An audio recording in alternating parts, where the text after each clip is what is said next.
Everybody, welcome. I've already done an introduction to myself. I'm Jo Grady. I'm the General Secretary of UCU, but the person who is important here today and who I am so delighted to join us is friend of UCU, friend of mine from the university, or from Birzeit University, and it is Sundos Hammad. Thank you so much for joining us, Sundos. Thank you for having me. Thank you so much. No. You were, for people who weren't here when I said this earlier, Sundos was in the UK last year. I think I said this year, but I meant last year. She was hosted by some amazing UCU branches and traveled all around the UK speaking about the importance of solidarity, the importance of resistance, what we can do as educators and as academics and as trade unionists. And Sundos has kindly agreed to come and have a conversation with me, take some of your questions, and really talk about how we can support Palestinian independence at this historic moment and beyond. So before I wanted to say anything and ask any further questions, I just want to do a public thank you. One thing that many people won't know is I visited Palestine a number of years ago, and Sundos actually put on the entire visit for me, but was on maternity leave at the time, so never actually got to meet me at that moment. But I've been feeling the benefit of your work, both at Birzeit and here, for a long time. So thank you very much for that. The other question I wanted to ask you is just how are you? How is life for you at the moment? I can see you're in the office today, but how are things? First of all, thank you so much, Joe, for having me and for the UCU again to be that supportive of the right to education for Palestinians. And situation now in the West Bank is not, in general, in Palestine is not that well. But for us in the West Bank, it's been really hectic since the ceasefire, and us as like university workers and like academics and students are struggling to continue our educational life or educational system working normally, because there has been a lot of restrictions to movement for Palestinians since the ceasefire, and an escalation violence on the roads by the settlers and the Israeli soldiers. We cannot have we cannot access to our offices in a safe way. So for example, last week, all of that week, we worked from home.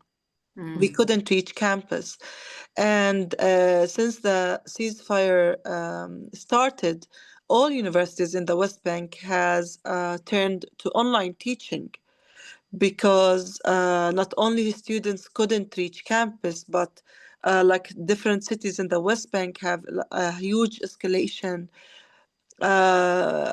in not only in violence, but like an attacks from the Israeli occupation, like Jenin and Tulkarem in north of the West Bank. So now, unfortunately, we are under like remote learning. Most like our also, our work times has shrunk to only 6 hours instead of 8 hours, so people could reach their home safely. So I'm supposed to be leaving my office now to go home because of the roads. Now, like yesterday, it was the start of the new academic year for in the schools. Not only for the universities, but it was also really difficult where in some cities, like we have schools who declared online teaching as well for for the children, because it's not safe to be in school and these schools are being raided. So yes, the situation is not normal at all. We hope that the ceasefire will hold, but also we hope that the situation in the West Bank does not turn to another space for another violence by the Israeli occupation. And I think that concern is shared by everyone on this call. I guess what might be interesting before I get to some of the questions that people have submitted is I wanted to ask you a few questions about education.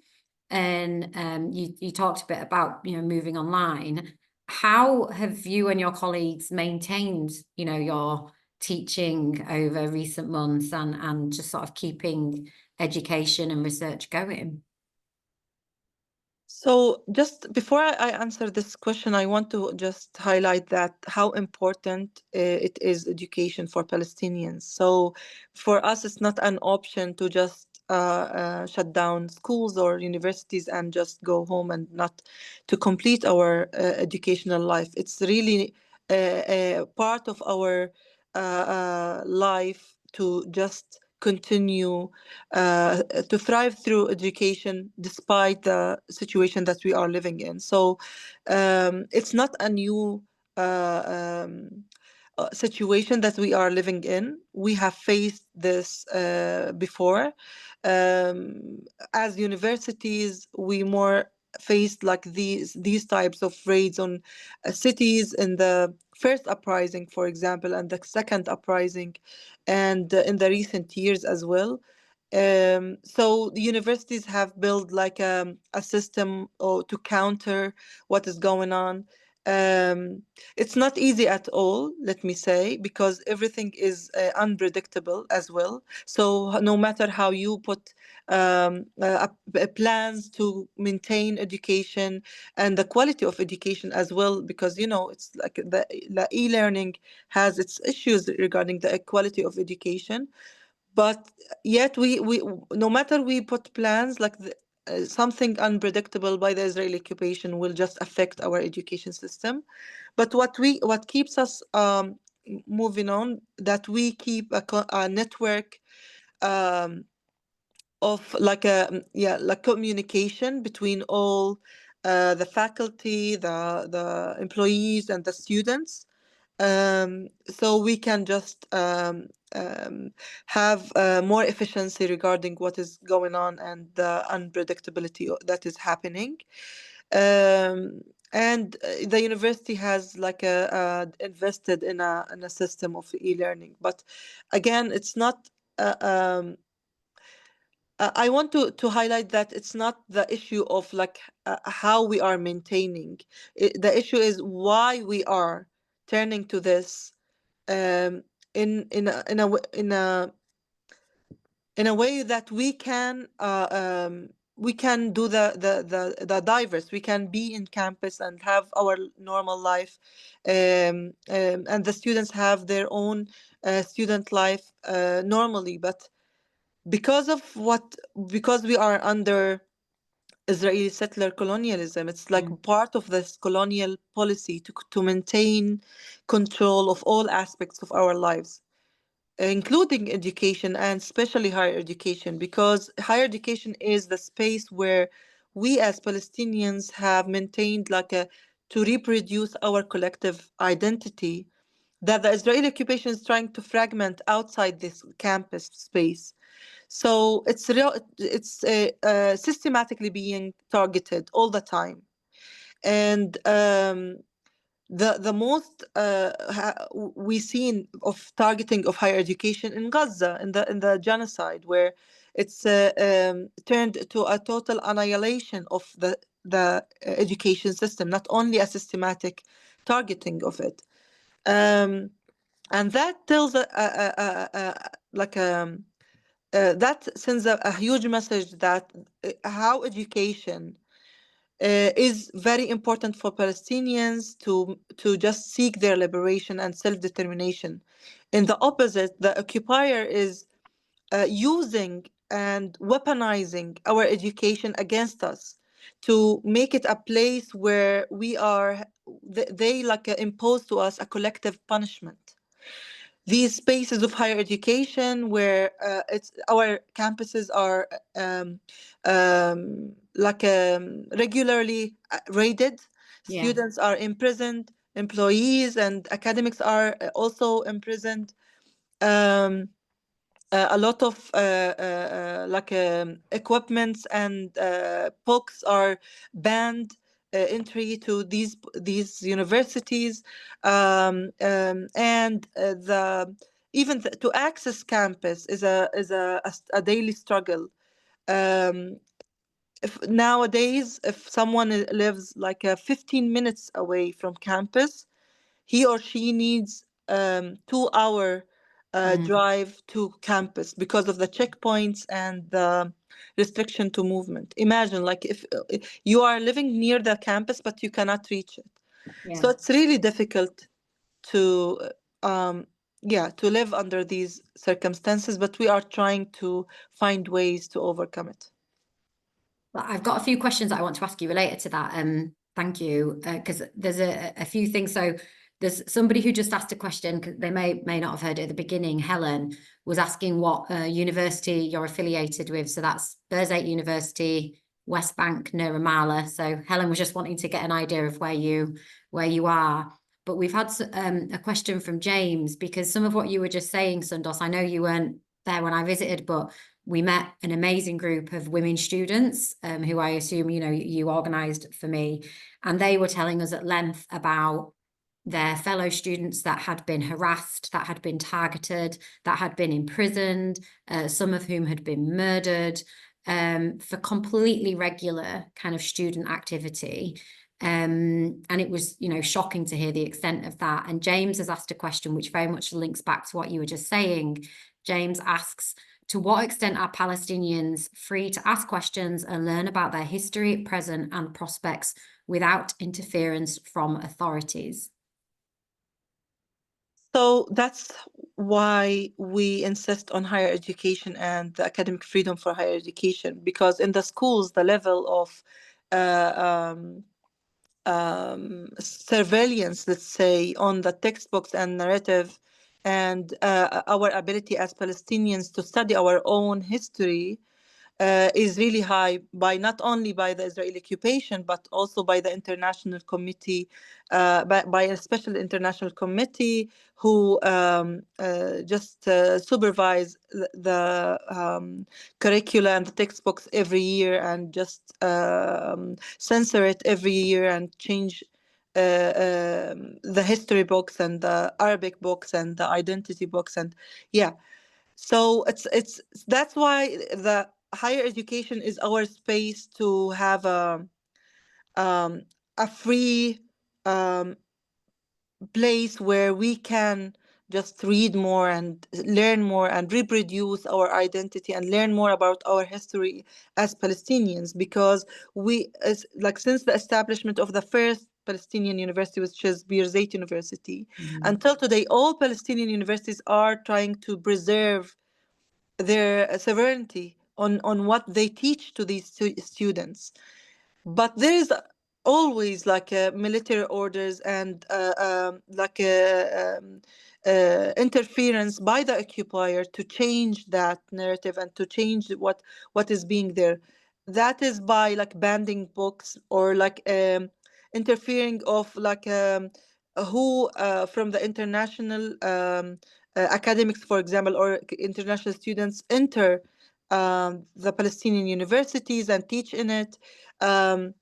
Banning equipments, banning substance for the labs, banning students from and academics from traveling abroad and study.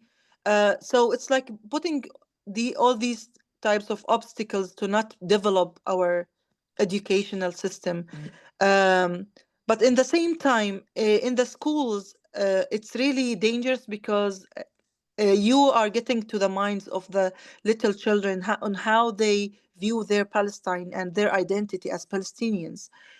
The good thing, or the good and bad thing, is it's really bad, but it's like I don't know how to say it, but like you can change the curricula, but still the reality of these children is occupation. Yeah.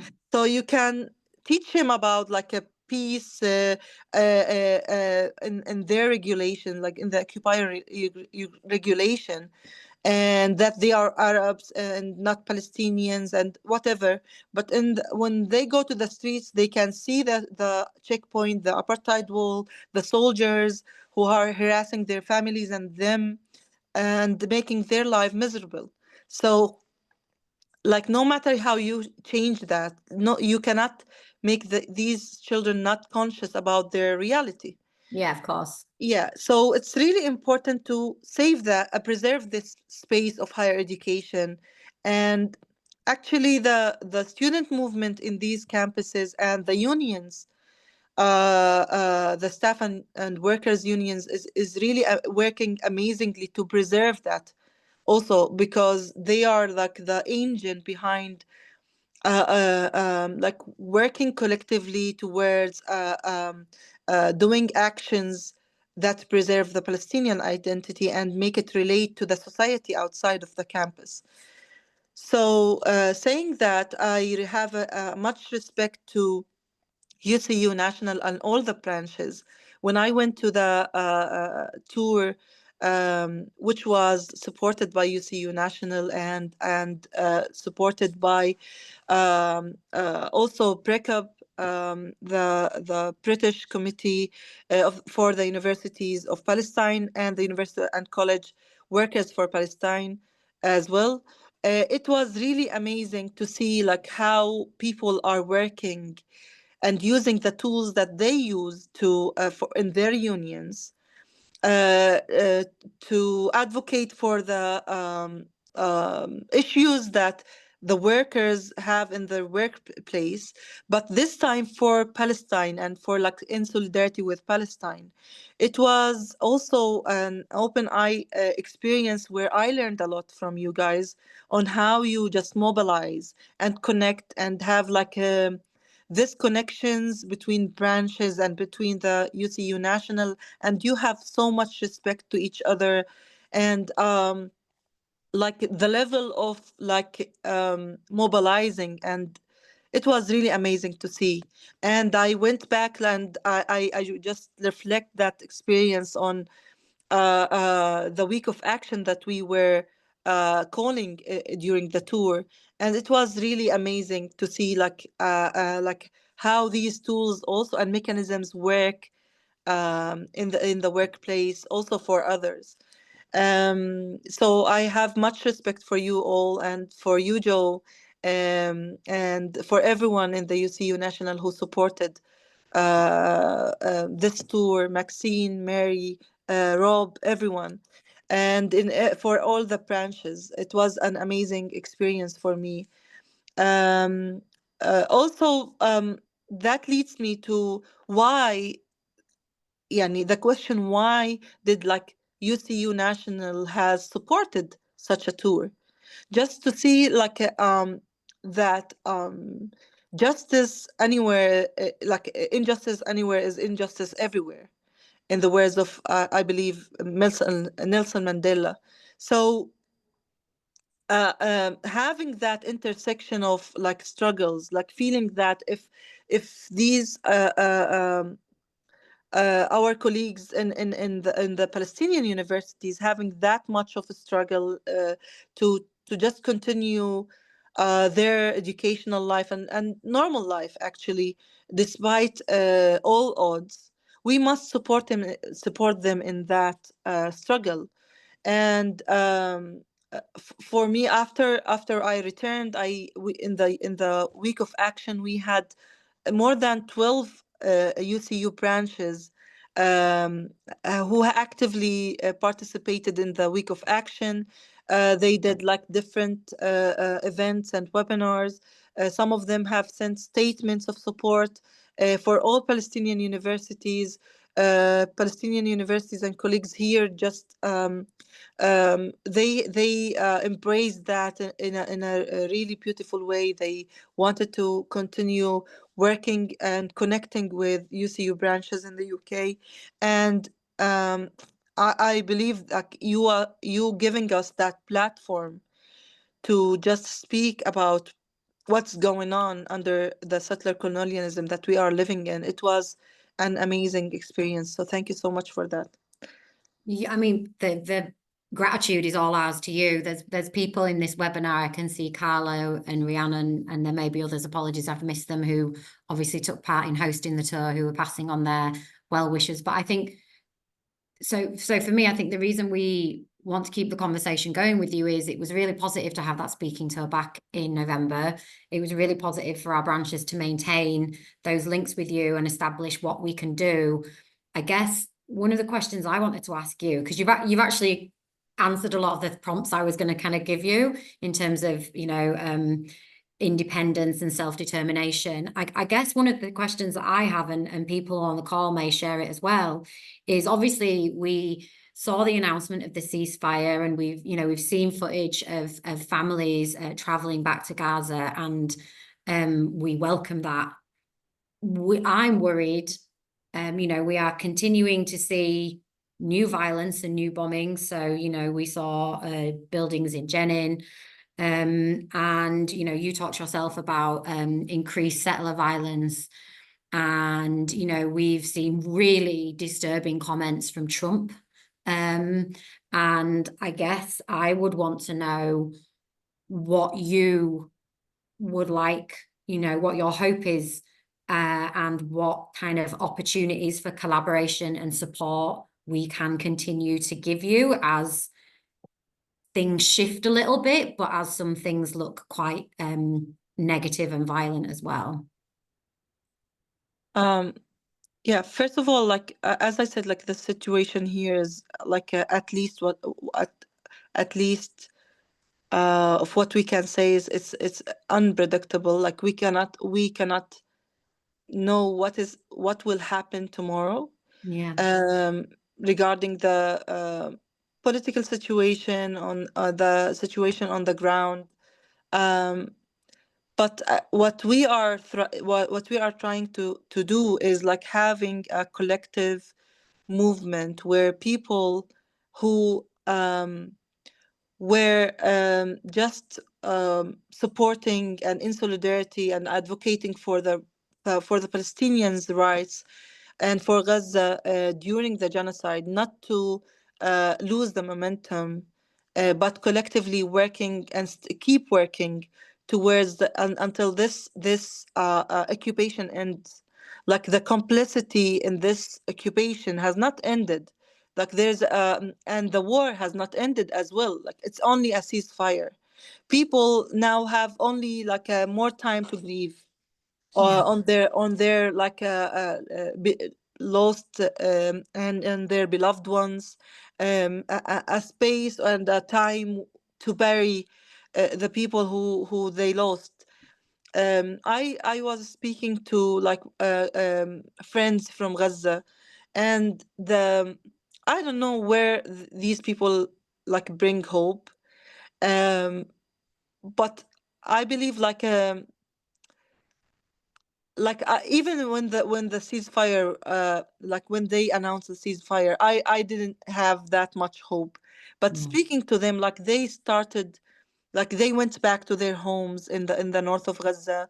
They started cleaning their house from the rubbles, and having tents over the rubble of their houses, and continuing the educational system. Even during the genocide, the universities of Gaza have resumed education in June last Yeah. year. So now when the ceasefire started, they had more space to just connect with other academics and students to continue their education, and to just accelerate the semester, and what they need to just start the new semester. I was amazed hearing how these the testimonies from the students and academics of just how important to continue their education despite the genocide.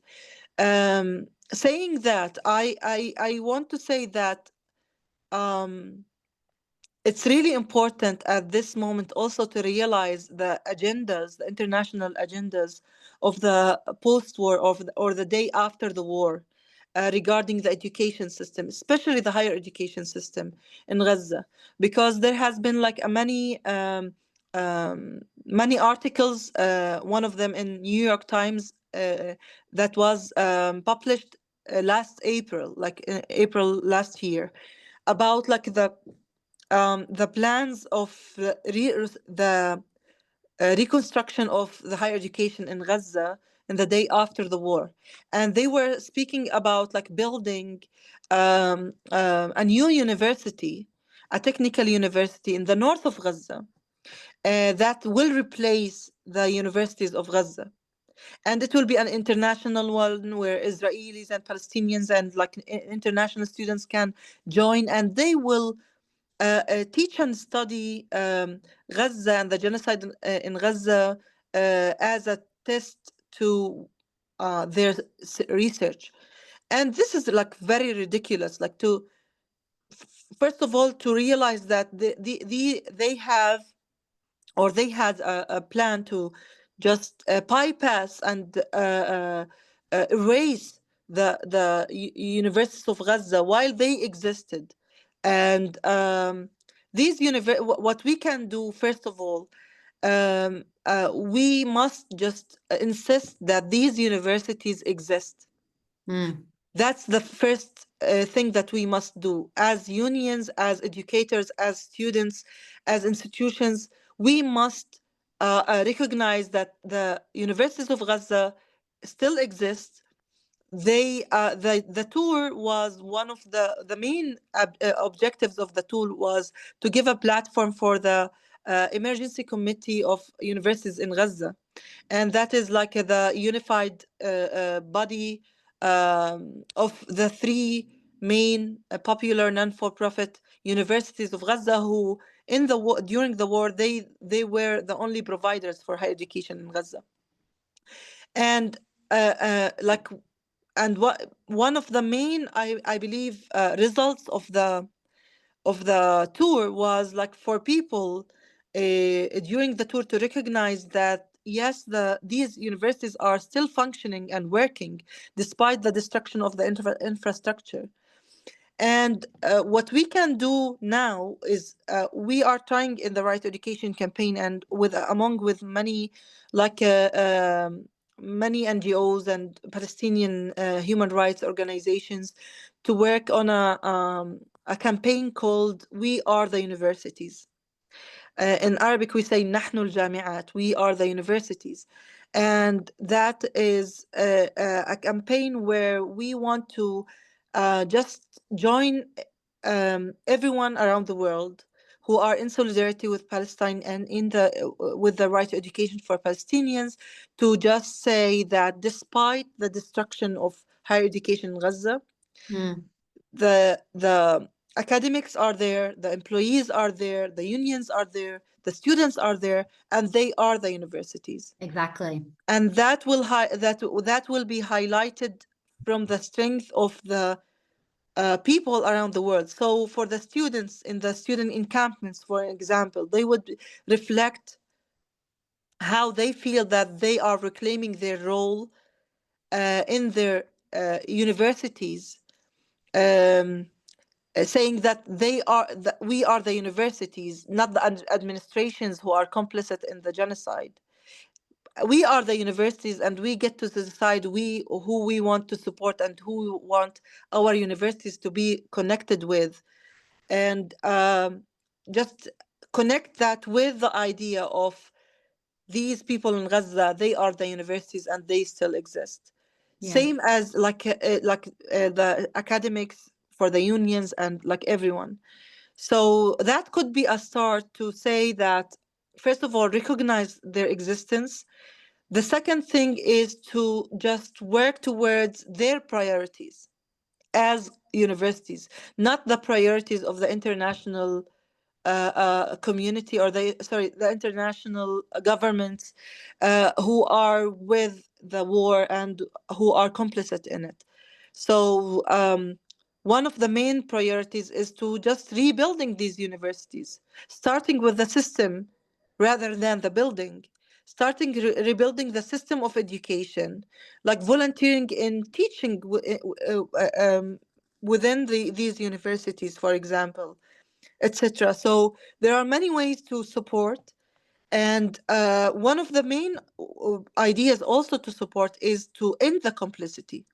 Yeah. to put pressure on ending the complicity by just advocating for the boycott and divestment and sanctions movement, especially in the cultural and academic society worldwide. So joining the PACB, um, which is like a focuses on the education and culture boycott of Israel, or those who support the genocide and the apartheid regime in Israel.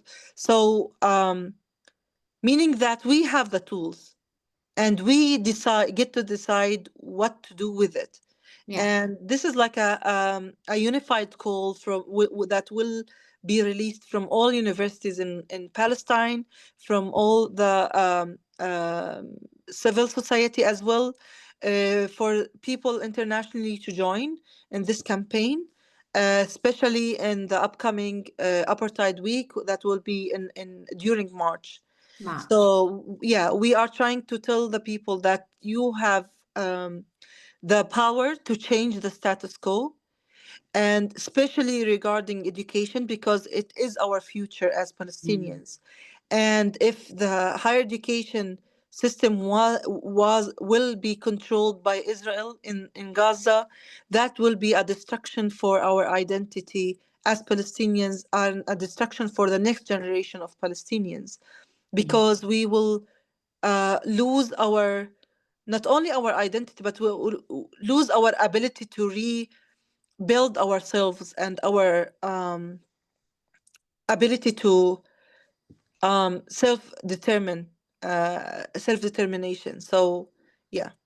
Well, UCU will fight with you to make sure that that never happens. You know, we are fully committed to seeing universities rebuilt in Gaza, but then being rebuilt exactly on the demands and principles of the people who work and teach and study within them. So we are fully with you on that. And me and you can text afterwards, because we want to be ahead of whatever you're doing in March to make sure that our branches can be supportive and the union can for the launch of your campaign. Just for any UCU members who aren't familiar, the union has a Ceasefire Now webpage where we have information around what you can do in your branch. And the Palestinian Solidarity Campaign also have a university complicity database. So if you are a university member and you're here, you can look up your institution. There may already be action happening at your institution around how you can boycott or encourage your institution to divest. We've also been successful as a union in getting the pension scheme to divest £80 million that they were investing in Israel. So there's obviously lots of different ways in which you can address this issue. But I just want to really put it on record that as far as we are concerned, Sundos, you know, the We Are the University message is one that resonates really strongly with us. Obviously, there are buildings and infrastructure that needs to be rebuilt because education ideally happens somewhere. But the idea that anybody else is going to be in the driving seat or take ownership of your institutions and your culture and what is taught there is just not going to happen. We're going to fight every step of the way with you to ensure that these institutions are rebuilt on your terms. And I think one of the things we've talked about in UCU is twinning our branches with your universities, if that's something that you would want, and finding ways in which we can, you know, whether it's awareness raising, solidarity, or even kind of fundraising, you know, tangible ways in which we can kind of connect these communities. So yeah, I hope that will happen. I had another question for you, and it might be that some people in the meeting already know this, but you know, it really struck me when I was in Palestine, just how important education is, quite uniquely how important education is to the Palestinians. I think Palestine has like the highest literacy rates, you know, of any country. And, you know, you talked at the beginning of this meeting about almost the arrogance of, you know, the sort of Israeli colonial project, thinking that they can put out enough propaganda that they can actually make people forget about the context that they grow up in, you know, the actual lived experience. So I was just wondering if you could say a little bit for maybe people who aren't aware, about the actual importance of education in Palestine, because I think it's very unique. Thank you so much, Joe. So, yeah, education for us as Palestinians has been like our way out, our hope for just not only preserving our identity, but also for seeking our liberation as Palestinians and self-determination. It is a tool of resistance for this settler colonialism. It is something that will change the status quo that is now happening and has been there since the occupation has started in Palestine. Um, and it is a way to keep us resilient also in our land. Um I will share a personal experience where I got to learn in a hard way how education is important for us as Palestinians. It was when I was only 9 years old in the second uprising in Palestine. We called Second Intifada. And at that time, there was like a usual curfews where the Israeli occupation just put curfews from like certain hours, preventing us from just getting outside of our homes. Like, will be just compulsory staying in our homes. And for days, we could not go to school or whatever. And when there was no curfews, we would go to the school, and the school is like only 5 minutes away from the settlement in Al Bira city and in the West Bank. And at the time of the Intifada, the Israeli tank was at the gate of the school. For me, as a 9 years old child, and I had my sister with me, at that time she was in the first grade, I remember 6 years old or something.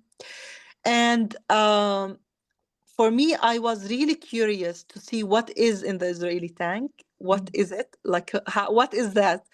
It was really something strange for me to see. Inside, like just beside the school. Yeah, I it's used to very see it. strange. Yeah, I used to see it in the streets sometimes when we are in the house in the at the time of the curfew, but not in the front of the school.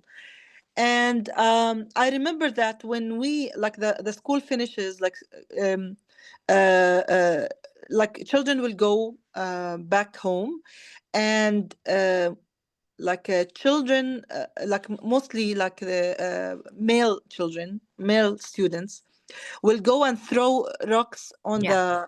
the soldiers near the settlement, and that will be at the time I will leave the school to on my way home. And I remember that always in my lunchbox there will be an onion, always.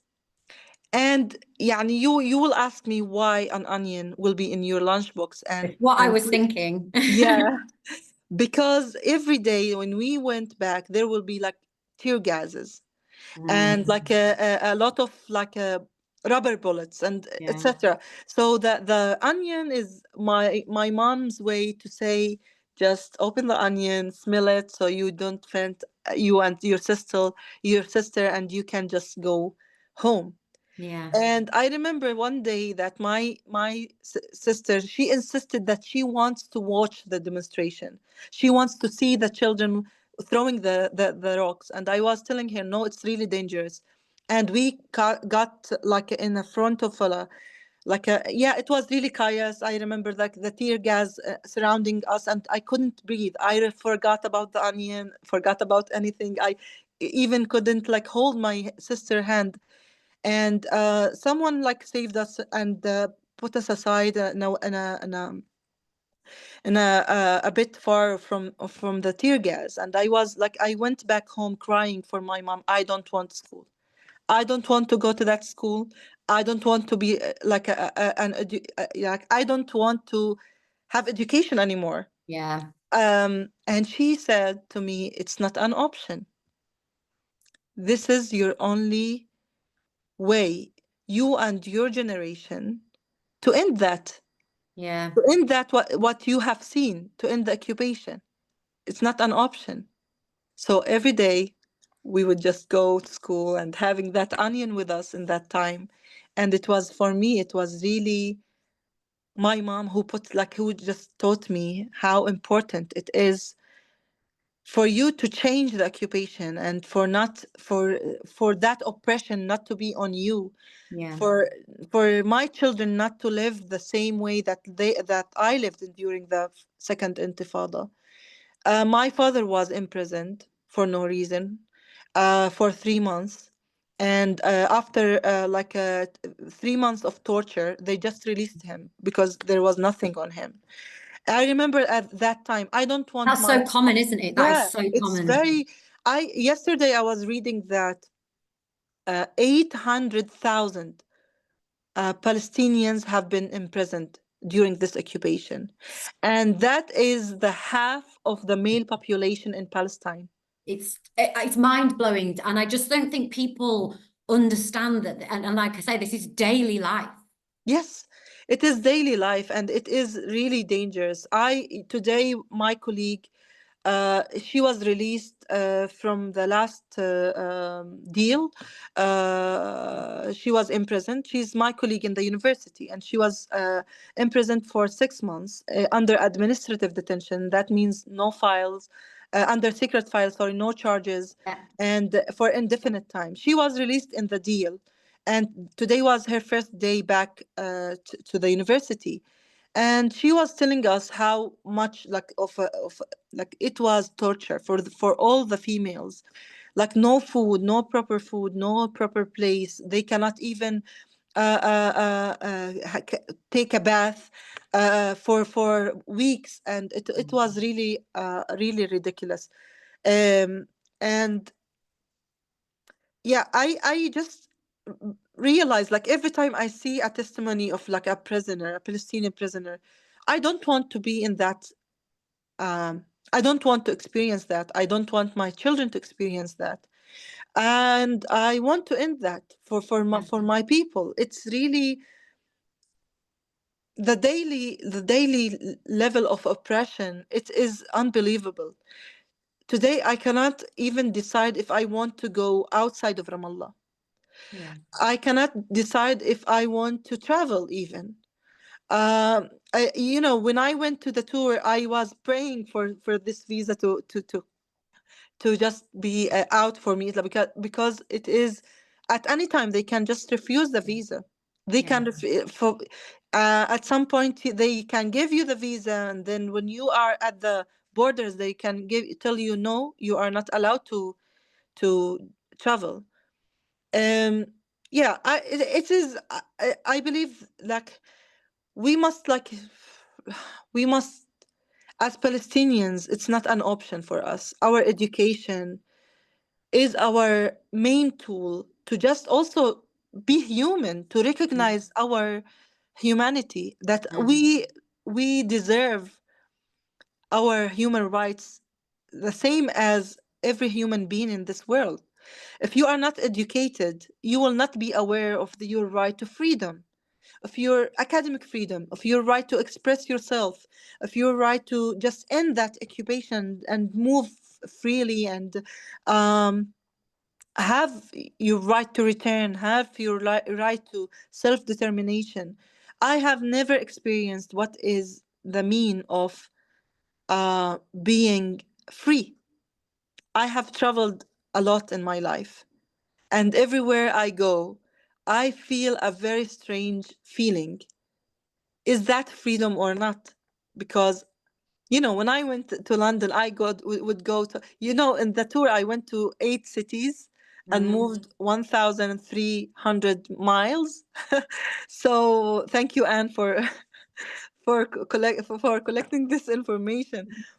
But for me, it was, I didn't realize until I got back, like, how I got there. I went from one city to another without borders. Yeah. And is that freedom? Is that part of freedom? Because I felt a strange feeling then, but it's not for me a full freedom without, like, being out of this, yani, occupation. I don't know. It's No. really, that's why it's really important for the people uh, around the world, especially educators and academics and unions and workers, like to just be part of our struggle, because at some point of your life you are against oppression, any type of oppression and racism and apartheid and violations to human rights. And for you to, like, I don't believe that freedom is a privilege. I've been like the occupation is trying to tell me that the freedom is a privilege. We are not good enough as a people to have freedom. Education is a privilege. We don't see it as that. It is a vital human right, and we must have it as Palestinians. Completely agree. And I think that was really, really powerful. We've actually had a few comments just coming through. One's from Emma, just saying solidarity to you all. Thank you, Sundos, for sharing your experiences and views. Really powerful and informative. Some people saying that they think twinning would be good. Betsy, solidarity with Sundos and her colleagues, and particularly to your colleague who you said has just been released. Again, for anybody watching, just all too common, you know, as the numbers that Sundos just quoted demonstrates. We are quickly running out of time, and there's a video that we want to show you from Friends of Berzait University, and then we're going to say a little close before we go. So I'm going to run that video, and then Sundos and I will be back. So please enjoy. Thank you.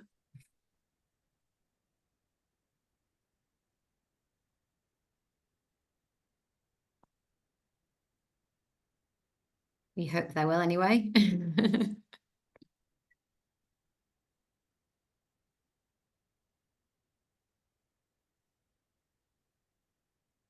الموت، وبعد أكثر من 400 يوم من الإبادة الجماعية، من التطهير العرقي، من التشريد، من النزوح، من الموت، ومن التجويع، من الحصار، ومن كل إشي بيصير فينا وما زال بيصير فينا، رجعنا تاني نطلب ونتعلم في غزة.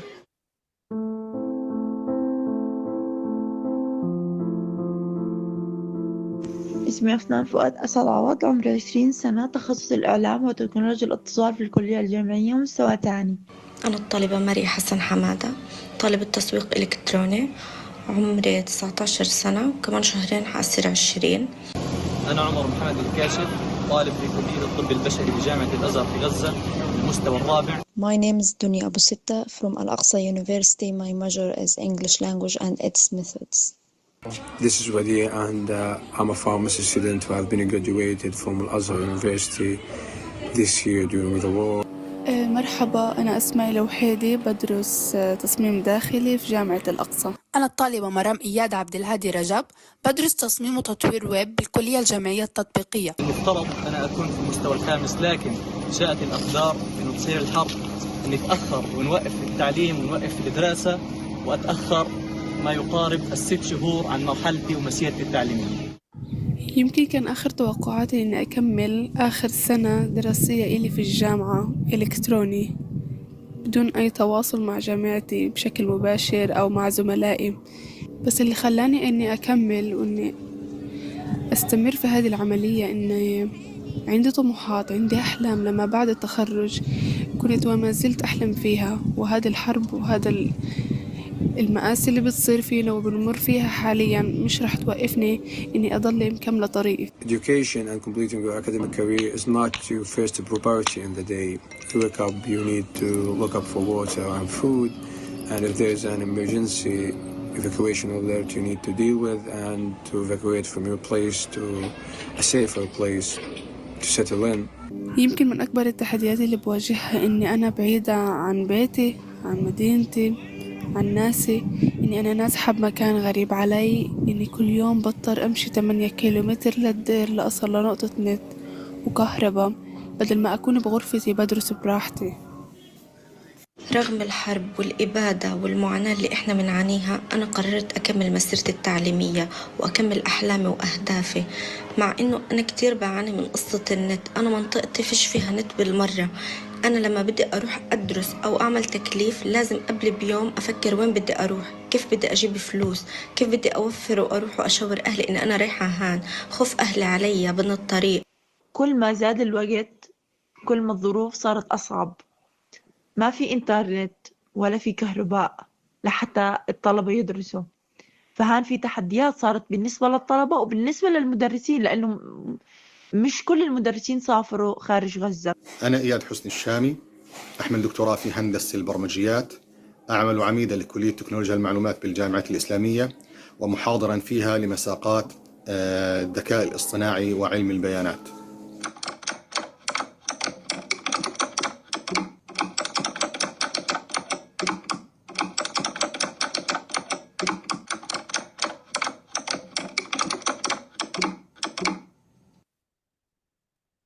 توفير المحاضرة المسجلة في التعليم الإلكتروني يعتبر تحدي آخر. من أجل تسجيل المحاضرة أنت بحاجة إلى جهاز كمبيوتر إن توفر، إلى مكان تستطيع الجلوس فيه من أجل تسجيل المحاضرة إن توفر، وأخيرا تحتاج إلى توفير الهدوء، وهذا غالبا ما نفقده بسبب صوت أزيز الطائرات والقصف المستمر سواء كان من المدفعي أو من الطيران الحربي. Every time I had a quiz or an exam, I used to pay 20 shekel just only to get a proper internet connection to do my quiz. So if we had 5 quiz per week, which happened a lot during the first semester actually, it will cost me 100 shekels. هذا أقرب مكان لبيتنا، لما أكون مضطرة على الآخر وعندي امتحان فبروح عليه، بتأجر الساعة ب5 شيكل، بكون نت خاص بالامتحانات. طبعا زي ما انتم شايفين فيش فيه متوفر لا طاولة ولا إشي، فبكون أنا مضطرة على الآخر عشان أروح عليه وأقدم، فيش بالمرة راحة ولا هدوء. These is challenges for us as students as we struggle to charge our devices and maintain stable internet connections. Our phones are often occupied at the charging points throughout the day, leaving us with limited time to study. At the night, we rely on candles and phone flashlights to complete our studies. صراحة كل هذه الصعوبات كل هذه التحديات مش حاجز ولا عائق أمام تحقيق أحلامنا. بالعكس زادت إصرارنا وعزيمتنا على إنه نتفوق وننجح ونجيب شهادتنا ونوصل للي بدي إياه، ونتعلم كيف نحول التحديات لفرص، وكيف نضلنا متفائلين حتى في يعني أصعب الظروف. اليوم إحنا في غزة وأنا ما زلت في غزة رغم كل إشي بنمر فيه، رغم كل الصعوبات اللي إحنا مستمرين في مواصلة المسيرة التعليمية هاي، في مواصلة إنه نوصل لهدفنا ونوصل لتحقيق الأهداف اللي بدنا إياها. وأنا مدركة جدا إنه الطريق مش سهل أبدا ووعر كتير، ولكن إنه أنا مقتنعة تماما إنه الإصرار والقوة والعزيمة بمكنوني من إنه أحقق اللي أنا بطمح له.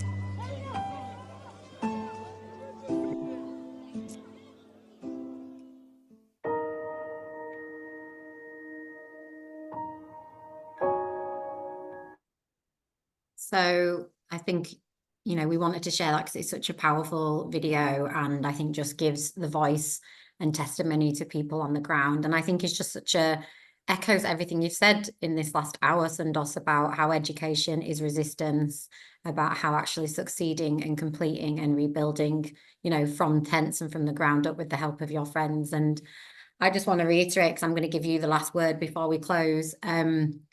UCU will continue to do everything we can do possible to support you personally, your colleagues at Bezet, your students, and the wider community to make sure that what the last words that we just saw at the end of that video are realized, and that your daughters, you know, are not fighting the same fights.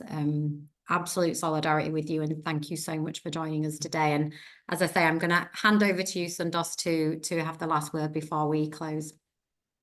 Oh, thank you so much, Joe, for having me and for every support that you have shown as UCU National, as UCU branches, for all the colleagues, wonderful colleagues of yours, and for all the wonderful people that I met, and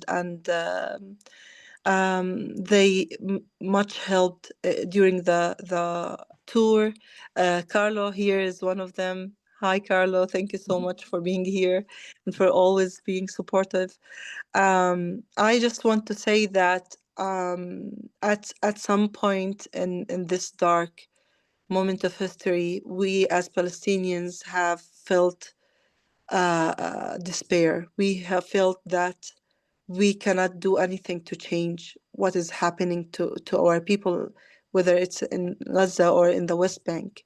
But with the support and solidarity from people around the world, especially like you guys, like with having sincere solidarity and commitment to our cause as Palestinians, and and to our right to education, you gave us hope back, and it means a lot to us. It meant a lot to us then. It kept us going on and moving towards a better days, and today it is keeping us doing what we are doing today, because it means that we can have an impact together. You and us, we can do an impact. We can change what is happening.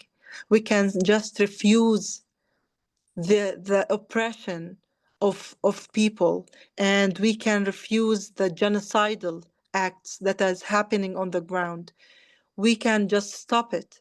The ceasefire did not come only from the Israeli government deciding that they want to just cease fire.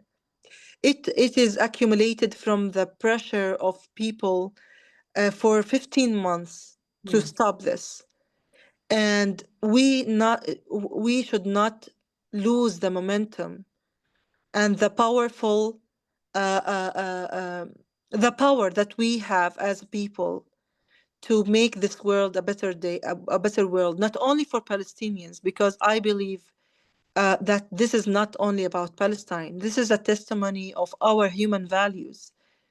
If not Palestine, then tomorrow will be somewhere else.